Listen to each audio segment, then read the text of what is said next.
Hello, my friends. Welcome back to English Practice Room, MTS, the space where we learn, grow, and speak English with confidence.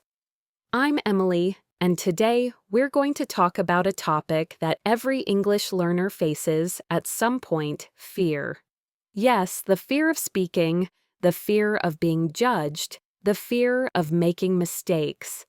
If you've ever felt your heart race before speaking English, if your mind suddenly goes blank, or if you worry someone might laugh at your accent, please know you're not alone. Millions of learners all around the world feel exactly the same way. But here's the truth. You can learn to manage that fear. You can build real confidence step by step.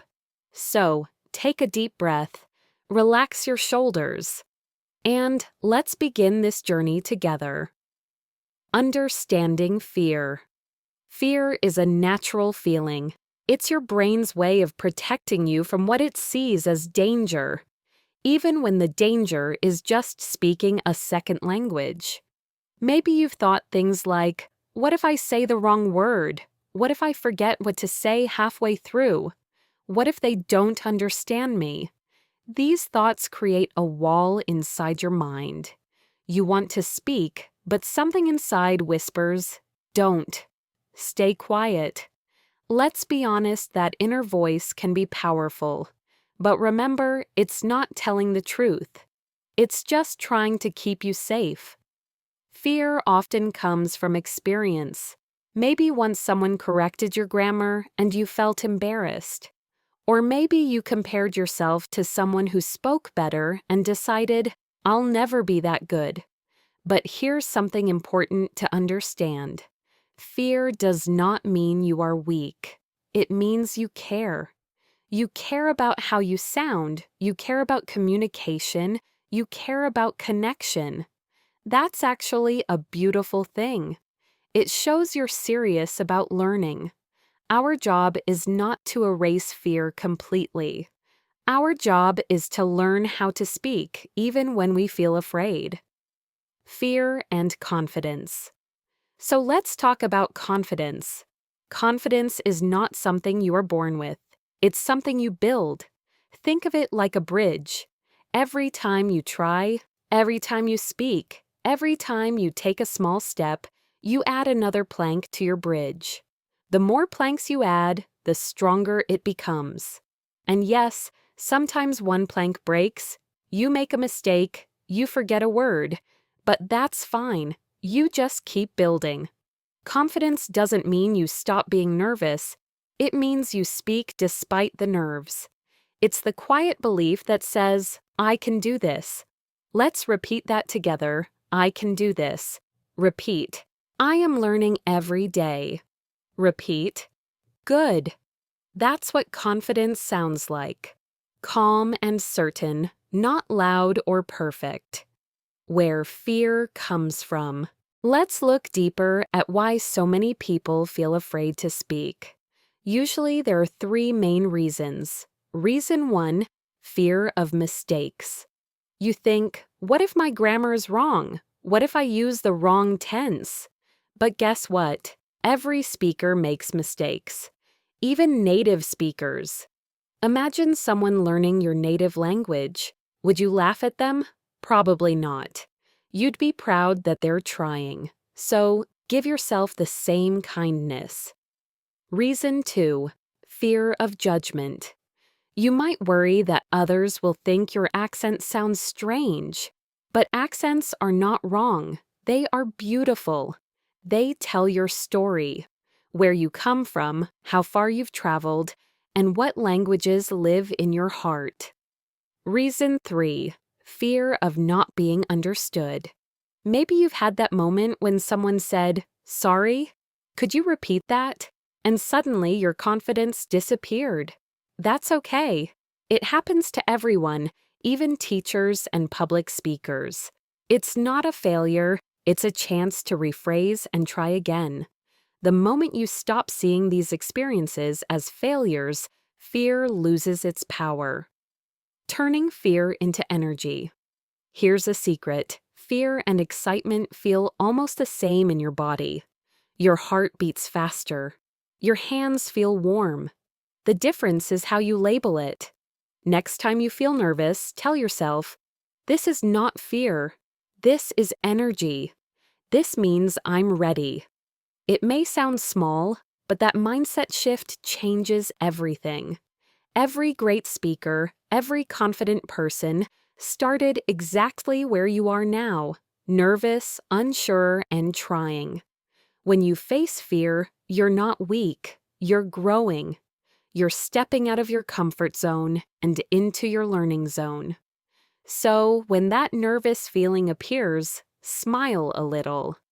It's your brain saying, "Hey, something important is happening. Pay attention." 4 techniques to build real confidence. Now let's explore 4 techniques that will help you build real, lasting confidence. Technique 1. Small, consistent practice. Confidence loves repetition. You don't need long, complicated study sessions. You just need short, daily moments. For example, say 3 short sentences in English each morning. Speak for 1 minute about your day before you go to bed. Describe what you see around you while walking. It doesn't matter if no one is listening. What matters is that your voice gets used to forming English sounds. Let's say it together. Small steps build big confidence. Repeat. Technique 2. Make friends with mistakes. Many people fear mistakes as if they are monsters. But mistakes are teachers. Each time you say something wrong and then learn the right way, your brain builds stronger connections. It's like polishing a stone until it shines. So, next time you notice an error, don't say, "I'm terrible." Say, "Thank you, mistake. You helped me learn something new." That's real growth. Technique 3. Don't wait for confidence. Create it. A lot of learners say, "I'll start speaking when I feel ready." But that's backwards. You don't wait to feel ready. You start, and then you feel ready. Confidence is the result of action, not the requirement. Think of it like swimming. You can read books about swimming all day, but you'll never learn until you get in the water. Speaking English is the same. You have to get your feet wet. Start small. Say hello to a tourist, leave a short comment online, or record a message for yourself. Each time you speak, you're creating confidence from action. Technique 4. Be kind to yourself. This might be the most important one. Many learners speak harshly to themselves. They think, "I sound stupid. I'll never improve." But you wouldn't talk that way to a friend, would you? So, don't talk that way to yourself. When you make a mistake, smile and say, "It's okay. I'm learning. I'm getting better." Self-kindness fuels progress. It turns frustration into motivation. Confidence is not built through pressure. It's built through patience. Protecting your confidence. The confidence killers. Now let's talk about what can quietly destroy your confidence. The confidence killers. There are 3 big ones you should watch out for. Confidence killer. 1. Comparing yourself to others. When you look at someone else and think, "They're better than me," you forget your own path. Maybe that person has studied longer or had different opportunities, but your story is unique. So compare yourself only to your past self. Ask, "Do I speak better than I did last month?" If yes, that's progress. Confidence killer 2. Negative self-talk.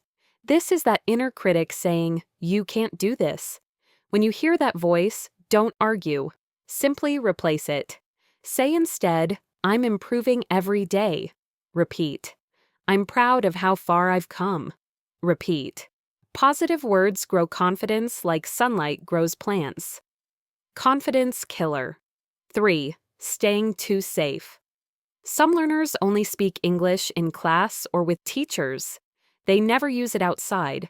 But real confidence grows in real situations. Start small, order coffee in English, send a text in English, or comment on an English post.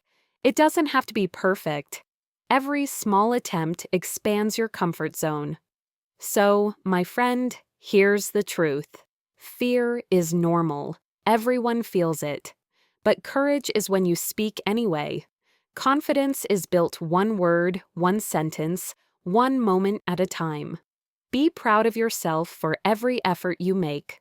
Celebrate your progress. And remember, your accent, your voice, your story, they all make your English unique and beautiful.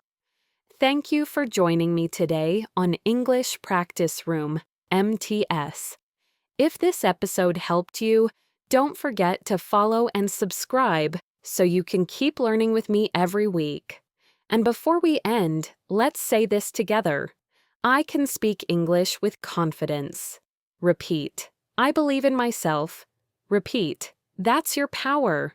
Keep learning, keep speaking, and keep believing in yourself. See you next time.